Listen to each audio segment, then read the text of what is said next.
sobre planejamento. Como planejamos nossas viagens e expedições? Primeiramente, escolhemos a região, localização, cidades, onde queremos conhecer. Muitas vezes tem relação com locais que a gente já foi no passado ou referências que pegamos com amigos e outros youtubers na internet, etc.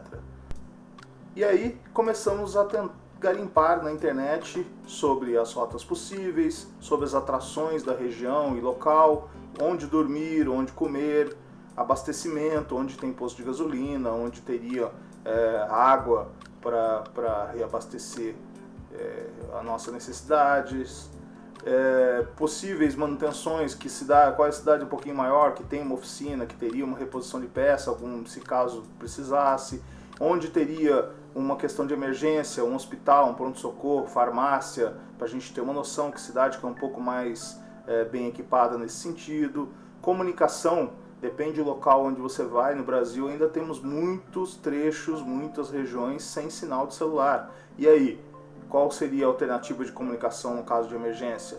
O celular, se não pega, talvez eu vá fazer um vídeo só sobre esse assunto, mas se a gente já prevê que naquela região não tem celular, e aí, o PX resolve? Um PY resolve? Né? Um rádio, tem alguma empresa ali próxima, tem alguma infraestrutura próxima que usa rádio, que poderia ser um foco de comunicação em caso de emergência? Polícia, guarda-parque, né, se for um parque nacional. Então tudo isso é uma coisa interessante de se pesquisar e já ter essa noção antes mesmo de irmos até o local. E o clima?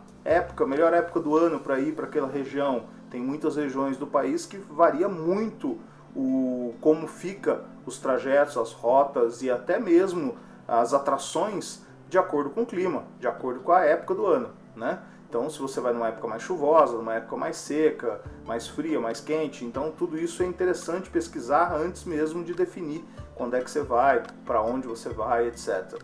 E, é claro, curiosidades, histórias, comidas típicas da região, costumes e hábitos do povo daquela região, tudo isso é muito interessante a gente já ter uma prévia, uma noção para buscar assuntos interessantes e coisas que são muito legais da gente conhecer na nossa viagem. Até porque uma viagem em família também é uma viagem cultural, é uma viagem de aprendizado, de experiências, né? E o que teremos que levar de equipamentos e recursos extra, fora do comum, né? Então tudo isso são pensamentos e coisas que a gente pensa antes mesmo da viagem para fazer esse pré-planejamento da viagem. E aí eu vou tentar detalhar vários deles do decorrer desse vídeo. Vem com a gente. Antes de mais nada, deixa o seu like, né? Dá uma curtida, segue o nosso canal para dar um apoio, uma força. Agradeço a todos que estão nos apoiando, mandam mensagens de agradecimento. Estamos aí querendo trocar ideias e experiências com a galera. Estamos à disposição e incentivar, é claro, sempre incentivar outras famílias e pessoas que curtam a natureza, que curtam viajar, que curtam veículos 4x4. Por isso, esse é o propósito do nosso canal. Onde garimpamos todas essas informações que eu citei, né? Então, assim, isso faz parte da brincadeira. Esse planejamento já é uma curtição, porque a gente começa pesquisando no Google, pesquisando em sites específicos. O que são sites específicos que eu quero dizer? Por exemplo, você vai para a Serra da Canastra, achar sites especificamente da Serra da Canastra, especificamente das cidades no entorno da Serra da Canastra. Estou dando um exemplo, né? Mas sempre tem tanto sites que vão nos dar infraestruturas de turismo, informações, curiosidades, etc. Então é bem legal dar uma pesquisada no Google. YouTube, é claro, você sempre vai encontrar alguém que já foi para aquela região, de moto, de carro, de jipe, a pé, né, independente disso, e que fez um videozinho para compartilhar a sua experiência. É bem legal conhecer e visualizar esses vídeos porque nos dão ideias de onde a gente deve ir, o que nós devemos visitar, é bem legal. Gostamos muito de assistir alguns vídeos antes mesmo de ir para as nossas expedições e viagens. Wikiloc, para quem não conhece, é um aplicativo que compartilha, se torna uma rede social de compartilhamento de trilhas, rotas, bem legal. Tem para 4x4, para 4x2, para caminhada, bike, moto, veleiro, então alpinismo, tem várias trilhas e rotas disponibilizadas e compartilhadas pelas pessoas. Nós mesmos temos esse hábito, todas as nossas expedições e passeios a gente salva no Wikiloc e compartilha com a comunidade. É bem legal, talvez faça um vídeo só sobre o Wikiloc, como funciona, etc, que também vai ter gente interessada, acho legal. Google Maps, é claro, facilita muito a vida, até porque dá para salvar offline a região, então você tem muitas informações na mão, mesmo sem conexão, e é o nosso painel de planejamento. Então a gente vai colocando no Google Maps as rotas possíveis, vamos colocando as atrações para ir somando e criando essa rota. O TripAdvisor também é um site interessante que se compartilham muitas atrações e muitas infraestruturas como hospedagem e alimentação. É bem interessante também, uma referência legal para essas pesquisas. E como a gente define a rota? Comecei esse assunto, falei um pouco já. A rota é o seguinte, normalmente a gente une todos esses pontos de atrações, coisas que a gente quer ver, conhecer, visitar, a gente vai colocando esses pontos todos no Google Maps e vai traçando uma rota possível. E é claro, traçando a melhor rota, né? E calculamos já nisso o tempo, mais ou menos o tempo que vamos perder em cada uma dessas atrações, na ligação de uma com a outra, etc., para ver definir onde vamos dormir, onde vamos se alimentar, se vai ter alimentação em todo dia no trajeto ou não. Por exemplo, na Canastra ficamos um dia inteiro dentro do parque, então não tem infraestrutura, não tem um bar, um restaurante, não tem nada para se alimentar. Então a gente já previu isso e levamos um lanche para não passar fome, né? Levamos um lanche, só fomos jantar à noite quando chegamos na cidade que hospedamos, né? Então assim, todo esse planejamento é legal, você levar sempre a água necessária, no mínimo para um dia, que dure pelo menos por um dia, né? Você ter uma reserva estratégica, é claro, mas sempre ter um lanche, uma alimentação reserva. Então tudo isso tem muito a ver com a rota. Então a gente vai dividindo essas atrações no caminho e vendo o tempo total. Pô, dá para fazer tudo isso que a gente quer fazer em um dia? Ótimo, então a rota é essa para aquele primeiro dia. Às vezes você vai colocando os pontos, não, vou perder muito tempo em cada ponto desse, não dá para fazer tudo em um dia só. Então vamos diminuir as atrações do primeiro dia, joga para o segundo, e aí vai elaborando já essa rota e como vai ser, onde vamos dormir, etc. Isso, né? Depois de criado toda essa rota, definida a rota principal que a gente faz, com todas as atrações, etc., no Google Maps,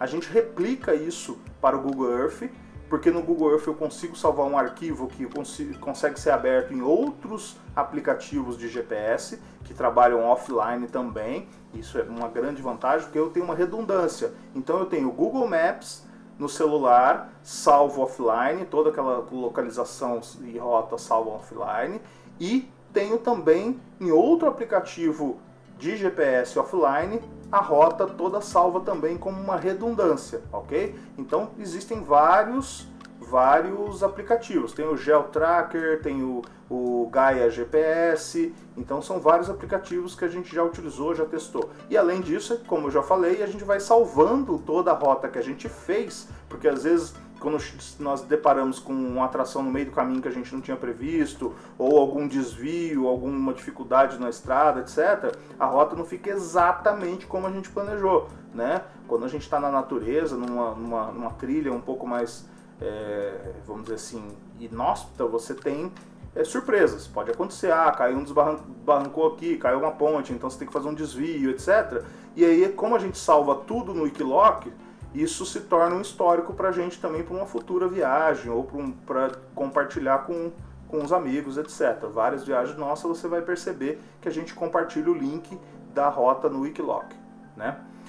Detalhes importantes das atrações, que sempre a gente tem que prestar muita atenção, por isso todas essas pesquisas a gente faz previamente, que é horário de visitação, por exemplo, às vezes dentro de um parque ou dentro de uma reserva particular, você tem horário para entrar, horário para sair. Você tem regras, restrições, né? Você pode entrar de carro, tem que ir a pé, tem qual é o tamanho dessa caminhada? Vou entrar na cachoeira tal. Você entra na portaria tal e demora 1h30 de caminhada até a cachoeira. Você vai botar mais um tempinho de curtição da cachoeira e mais 1h30 para voltar. Então todos esses tempos de cada atração que a gente pretende fazer, nós temos que calcular. Fora, é claro, o custo. Quanto custa? Tem alguma taxa para ser cobrada? Precisa de algum equipamento especial? Precisa de algum detalhe documental? Por exemplo, na época da pandemia, pós-pandemia, tiveram vários locais que pediam comprovante de vacinação, ou pediam a entrada, exigia-se com máscara. Então, esses detalhezinhos são muito importantes, né, para a gente pesquisar antes, para não chegar lá, você já rodou 500 km para conhecer uma atração, chegar lá e falar, você não vai poder entrar porque você não trouxe o comprovante de vacinação. Estou dando um exemplo, né? Isso acontece. Se há alguma restrição, se há alguma necessidade de reserva antecipada, agendamento antecipado, tem muitos parques nacionais que se exigem agendamento e tem restrição de quantidade de pessoas ao mesmo tempo. Então, se você não agendar com antecedência, você pode dar com a cara na portaria e falar, não pode mais entrar porque já entrou mais de 50 pessoas e só pode entrar 50. Isso acontece. Então tem que ter essa pesquisa bem aprofundada, fazer até se for necessário, fazer uma ligação. Eu fiz isso, por exemplo, na Serra da Canastra a gente fez isso. Liguei no parque, peguei informações, tirei mais algumas informações que não tinham no site, antes mesmo de ir. Capacidade física necessária, então isso é legal. Vai ter uma trilhinha para ir até uma cachoeira. E aí, qual é o nível dessa trilha? Né? É muito perigosa, pouco perigosa, muito esforço físico, não tem tanto esforço físico, né? Todas essas informações são legais de conhecer antes para saber se a gente vai curtir ou vai virar um desastre a viagem, se vai ser uma coisa perigosa, etc. Né? O tempo de visitação médio, tem uma cachoeira, que nem eu falei, tem um trajeto para chegar na cachoeira, quanto tempo vai ficar na cachoeira para curtir. Então tudo isso a gente tem que prever antecipado para colocar esses tempos na rota, né? E curiosidades, é claro, por exemplo, tem locais que você descobre alguma curiosidade histórica, algum ponto interessante que não é bem divulgado, que você pode aproveitar, etc. Além disso, como buscar locais de dormir? Como é que a gente faz para buscar os locais que a gente dormir? Depois que a gente definiu a rota e definiu mais ou menos, vamos dormir aqui ou aqui. Se a gente atrasar, a gente dorme antes. Se a gente conseguir seguir o cronograma que a gente previu, a gente vai dormir em tal cidade, em tal local ou em tal pousada.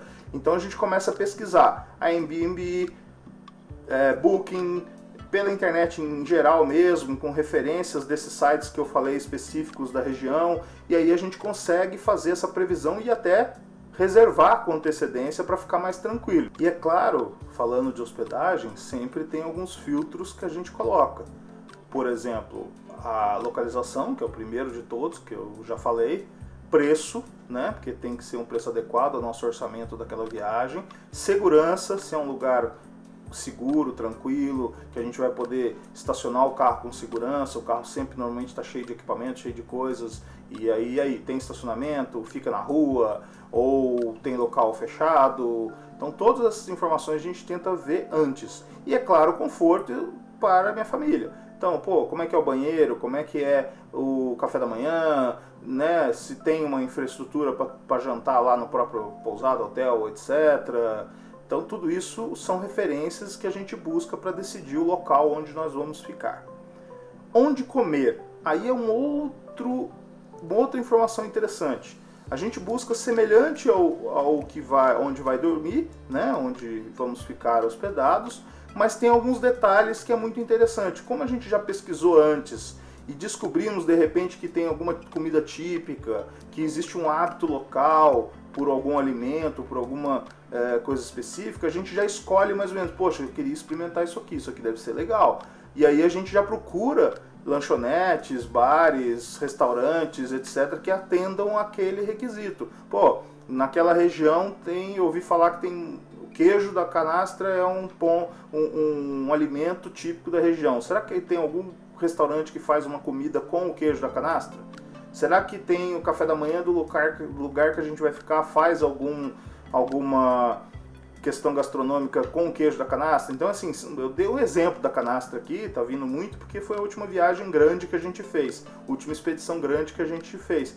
Mas, assim, dando como exemplo, é legal ver o que tem típico naquela região que pode nos agradar e a gente procurar restaurante que de repente vai trazer essa questão também pra gente para aproveitar, né? Não simplesmente, pô, tô viajando e vou sempre comer pizza, vou sempre comer lanche e igual em qualquer lugar. Pô, não é legal. Vamos tentar aproveitar um pouco mais do diferencial daquela região, daquele local, né? E é claro, quando a gente escolhe mais ou menos onde a gente vai comer, eu vou olhar a questão de horário, vou tentar ver avaliações na própria internet de como é que é o atendimento daquele local, tudo isso vale muito a pena já prever. E é claro, se eu já defini um local, falei, puta, esse lugar está muito legal, muito bem avaliado, tem o que a gente quer, tem um preço agradável, né, justo, a gente já coloca isso na rota, a gente já salva a localização, principalmente quando é em uma cidade um pouco maior, por exemplo, né, que aí você pode se perder no trânsito, pode se perder na cidade, né, uma cidade pequena às vezes é mais fácil, mas uma cidade maior às vezes é importante estar na rota para você não ficar perdendo tempo em trânsito, em deslocamento, procurando o endereço, etc, né. Sobre o abastecimento é muito importante. O quanto toda a rota a gente tem que planejar também os nossos limites de rodagem. Qual é a autonomia do meu veículo. Então, por exemplo, no nosso caso da Pajero Full, a gasolina depende muito do tipo de rota. Se for uma estrada de asfalto, que a gente vai andar numa média de velocidade mais baixa ou velocidade mais alta. Se for uma estrada de terra tranquila, que vai rodar em baixa velocidade, o consumo baixa bastante. Agora, se for já uma trilha com muita inclinação, muito desafio, muita força, o consumo já aumenta bastante, vai aumentando. Rodar 4x4 reduzido, etc., aumenta bastante o consumo. Então, eu tenho que calcular essa média de consumo e de autonomia para prever, pô, a rota que eu defini para este dia, eu faço com tranquilidade com o meu tanque e com uma reserva estratégica para ficar tranquilo. Qualquer problema ainda tem uma sobra. E aí na cidade que eu vou chegar, onde eu vou dormir, de repente tem um posto de gasolina, tem um local para mim me abastecer. Então essa é a previsão. Se acontecer, que até hoje nunca aconteceu, mas se acontecer, por exemplo, uma rota de um dia de viagem, de passeio, eu vejo que naquela rota está maior do que a autonomia do meu veículo, eu preciso, e não tem posto no meio do caminho, né, é uma rota muito inóspita que não tem nenhum posto, nenhuma infraestrutura no meio do caminho onde a gente definiu a rota, eu preciso levar galões extras, eu preciso levar combustível extra para que eu tenha essa segurança de que eu vou chegar até o próximo posto, né? Então tudo isso tem que ser planejado com antecedência, né? Como também água, a gente sempre leva água extra, né, tanto para o nosso consumo de beber, né, água potável, mas a gente também leva um galão de água para alguma emergência, para higienização ou para a emergência do veículo mesmo, né? Vai que acontece um furo de radiador, alguma coisa que tem que fazer uma manutenção numa mangueira, alguma coisa emergencial, eu tenho uma água para repor, né, um aditivozinho para repor. Então isso também é uma previsão que a gente sempre faz. Alimentos de emergência, eu falei que a gente prevê se vai ter locais de alimentação no trajeto ou não, e por isso a gente leva um lanche, leva uma coisinha. Além disso, mesmo que tenha tudo planejado, tem onde almoçar, tem onde lanchar, mesmo assim a gente leva um kitzinho de cozinha, que a gente chama, mas é um kit de alimentação de emergência. Ali tem um miojozinho, a gente tem um fogareirozinho, panela, etc. Mas ali tem um miojozinho, tem umas barrinhas de cereal, né? Tem uma proteína, tipo um salame. Posso até fazer um vídeo no futuro explicando um pouco mais desse nosso kit cozinha que a gente leva nas nossas expedições, mesmo a gente acampando muito pouco. A maioria das nossas passeios, expedições são em hotel, pousada. A gente, até por estar em 4 pessoas, fica mais difícil de levar uma infraestrutura de acampamento no veículo, além de todo o restante, né? Então a gente opta por ficar em pousada, hotel, etc. E aí, mas mesmo assim a gente leva uma infraestrutura, porque vai que a gente está no meio do Parque Nacional, o carro quebra, estamos sem contato, não estamos conseguindo ajuda e vamos ficar de um dia para o outro lá até alguém passar lá para nos ver. Tem que ter alguma coisa para comer, né? Tem que ter água para beber. Então isso pra gente é muito importante, a gente leva a sério como um kit de sobrevivência realmente, de emergência, né? E equipamentos que eu falei no início do vídeo, equipamentos e recursos extras ou específicos para aquela viagem, né? Vai muito de lugar para lugar, tá? Tem muitas coisas que podem que sempre são levadas. A gente sempre leva alguns equipamentos, como eu acabei de falar, o kit de cozinha, mas a gente sempre leva os rádios, sempre leva água sobressalente, ferramentas básicas de resgate, o nosso primeiro socorro, os equipamentos de fotografia e filmagem.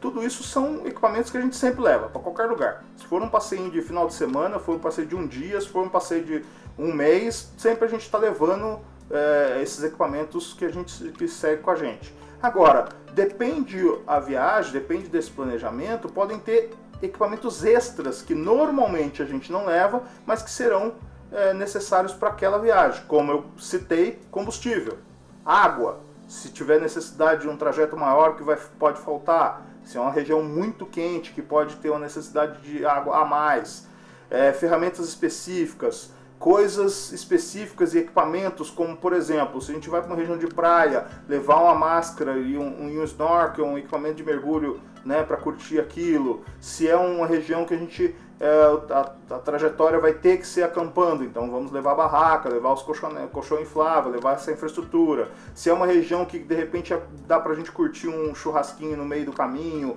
ou na beira de uma cachoeira, de um rio, então levar a churrasqueira, carvão, levar a infraestrutura e sempre, é claro, trazer de volta, não deixar lixo, né? A gente é muito cuidadoso com isso, não deixar lixo, rastro por onde a gente passou, né? Respeitando muito a natureza.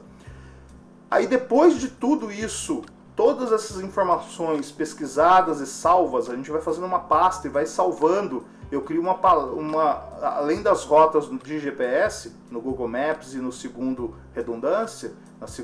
software de redundância, eu crio uma planilha também que é mais ou menos, eu vou mostrar aqui um exemplo, com os horários, mais ou menos que a gente vai perder de tempo em cada local, tudo mais, para a gente tendo uma noção se a gente está dentro do cronograma ou está muito fora do cronograma, né? Porque se estiver muito fora a gente corta alguma coisa, a gente agiliza um pouco a viagem, então tudo isso a gente desenvolve esse cronograma também, e eu compartilho tudo que eu faço, eu salvo offline e compartilho com os 4. Não custa nada, cada um tem seu celular, então não custa nada eu compartilhar com os 4, porque vai que quebra um celular, tem os outros. Vai que um começa a travar ou dá algum problema, alguma pane, tem os outros. Então, assim, é uma segurança a mais que a gente faz que não custa nada compartilhar com os 4, né, com nós 4, porque a gente fica tranquilo. Se começa um ficar travado, o outro pode abrir. Se eu tiver num deslocamento muito difícil, muito complicado, que não está dando para ver o GPS,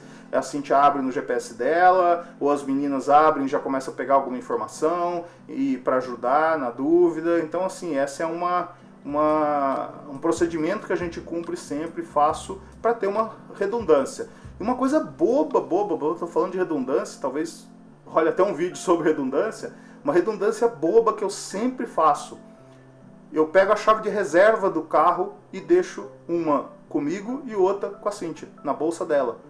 Porque vai lá que estraga a chave. Hoje as chaves têm circuitos eletrônicos, detalhes. Vai que estraga, vai que eu perco. Não vai adiantar nada a minha chave de reserva estar aqui em São José dos Campos a mais de X quilômetros do nosso passeio. Então sempre a gente está com as duas chaves. Uma chave na bolsa da Cintia, uma chave na minha bolsa, e a gente tem essa segurança, essa redundância a mais também no carro. É isso, pessoal. Espero ter ajudado. Vou mostrar alguns exemplos aqui, algumas referências. E aí, qualquer dúvida, eu estou à disposição. Vamos interagir, vamos trocar ideia, vamos trocar experiências. Se você faz de alguma forma diferente, se você usa algum recurso diferente, manda pra gente. Com certeza vai ajudar. Eu estou sempre querendo aprender. Nós gostamos muito dessa troca de informação, experiência. E é claro, curte o vídeo, compartilha com seus amigos, segue o nosso canal, dá essa força pra gente.